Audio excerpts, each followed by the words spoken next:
بہادر خان ایک بڑی زمین کا مالک تھا۔ وہ چھوٹی نہر سے اپنی زمینوں کو پانی دیا کرتا تھا۔ اس کی شادی ہوئی تو اس کی ذمہ داریاں بڑھ گئیں۔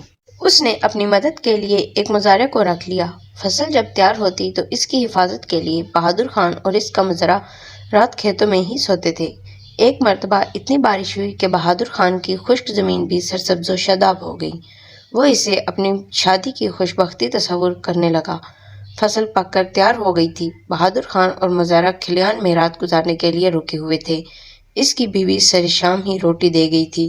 تھوڑی دیر بعد بہادر خان کا دوست آ گیا اور اسے اپنے عزیز کی شادی میں چلنے کی دعوت دی۔ بہادر خان نے مزارع سے کہا، کھلیان کا خیال کرنا اور میرے جانے کے بارے میں کسی سے کچھ نہ کہنا۔ یہ نہ ہو کہ کسی چور کو علم ہو جائے۔ بہادر خان کے پاس 100 روپے تھے۔ وہ اسی وقت اپنے دوست کے ساتھ اس کے گاؤں چلا گیا۔ رات گہری ہو گئی تھی۔ مزارع نے آگ سلگانی تو تیز ہوا سے ایک چنگاری اڑ کر کھلیان میں جا پڑی، جس سے کھلیان میں آگ کے شعلے بھڑک اٹھے۔ بیچارہ مزارع آگ بجھانے کے دوران میں خود بھی جل کر راکھ ہو گیا۔ اگلی صبح جب بہادر خان کی بیوی روٹی لائی تو یہ دیکھ کر حیران رہ گئی کہ سارا کھلیان راکھ کا ڈھیر ہو گیا ہے۔ مزارع کی لاش دیکھ کر وہ یہی سمجھی کہ اس کا میاں بھی آگ میں جل کر مر گیا ہے۔ اس نے رونا پیٹنا شروع کر دیا۔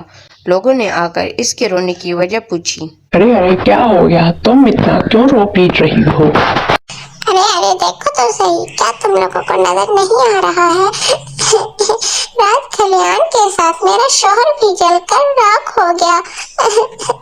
اب میں کیا کروں گی؟ لوگوں نے مزارع کی لاش کو بہادر خان کی میت سمجھ کر دفن کر دیا۔ چند دن بعد بہادر خان شادی سے لوٹا تو آدھی رات کا وقت تھا۔ گھر کے سب لوگ سو رہے تھے۔ جیسے ہی بیوی کی نظر اس پر پڑی وہ سمجھی کہ میاں کے روپ میں بھوت آ گیا ہے۔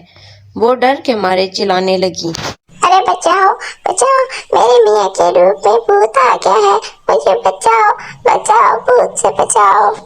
اس کی چیخو پکار سن کر گھر کے اور آس پاس کے لوگ جمع ہو گئے اور پوچھنے لگے کہ کیا ہوا، کیوں چلا رہی ہو؟ بیوی نے بتایا کہ مردے کا بھوت آ گیا ہے۔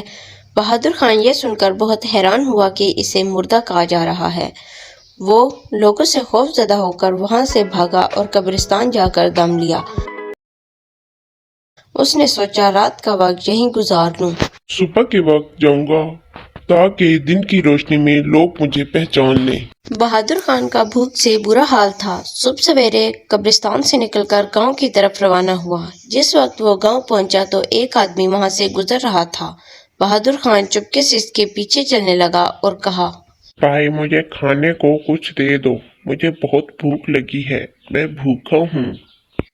آدمی نے جب دیکھا کہ یہ بہادر خان ہے تو خوف زدہ ہوا، ایک چیخ ماری اور دم توڑ گیا۔ یہ ماجرا دیکھ کر بہادر خان ڈر کے مارے دوبارہ بھاگ کر قبرستان میں چھپ گیا۔ لوگ اتنے میں ایک آدمی کو دفنانے آ گئے۔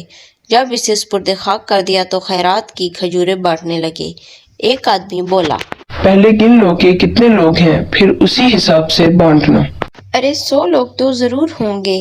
بہادر خان بول اٹھا، ارے 100 آدمیوں کو تو بعد میں دینا، پہلے مجھے میرا حصہ تو دے دو۔ بہادر خان کی آواز سن کر لوگ جوتے بیلچے اور کھجوریں چھوڑ کر بھاگ کھڑے ہوئے۔ بہادر خان نے سوچا، نہ جانے میرا کیا قصور ہے، میں نے کیا کیا ہے کہ لوگ مجھے دیکھتے ہی بھاگ کھڑے ہوتے ہیں۔ بھوک کا مارا تھا، کھجوریں ہی تو مانگی تھی میں نے۔ بہادر خان بھوک کا مارا تھا، کھجوروں پر ٹوٹ پڑا۔ آدھی رات ہوئی تو کیا دیکھتا ہے کہ ایک آدمی کالے کپڑے پہنے اسی آدمی کی قبر پر آیا اور کچھ پڑھنے لگا، جس سے قبر پھٹ گئی اور اس سے مردہ باہر نکل آیا۔ بہادر خان سمجھ گیا کہ یہ جادوگر ہے۔ اس نے سوچا، کیوں نہ میں بھی جادو سیکھ لوں، شاید جادو سیکھنے سے ہی کچھ حل نکل سکے۔ بہادر خان نے پیچھے سے جا کر جادوگر کو پکڑ لیا۔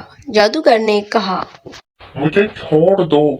نہیں نہیں، میں تمہیں ہرگز نہیں چھوڑوں گا جب تک تم مجھے جادو نہیں سکھا دیتے ہو۔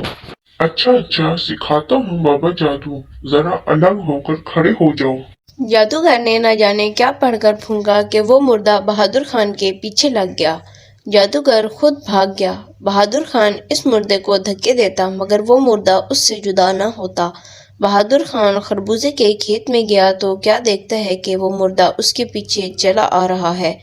بہادر خان نے کہا،